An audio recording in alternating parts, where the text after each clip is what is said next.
তো welcome viewers, SK ইলেকট্রিকে সবাইকে স্বাগত জানাই। তো আমাদের কাছে আজকে একটি সুকামের একটি ইনভার্টার আছে, তো তোমরা দেখতে পাচ্ছ। তো ইনভার্টারটি আমাদের অন হচ্ছে না। তো ইনভার্টারে আমাদের কি প্রবলেম হয়েছে সেটা আমরা এখন বোর্ড খুলে দেখে নেব। তো এটা হচ্ছে আমাদের সুকামের একটি ইনভার্টার, তোমরা দেখতে পাচ্ছ।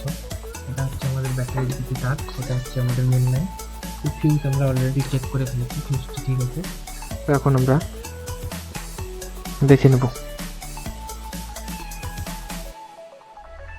তো দেখতেই পাচ্ছ, এটা হচ্ছে সুকামের একটি ইনভার্টার। তো আমরা এটা হচ্ছে আমাদের ব্যাটারির তার, পজিটিভ নেগেটিভ ওয়্যার, এবং এটা আমাদের লাইভ ওয়্যার। তো এখন আমরা এটা খুলে দেখে নেব।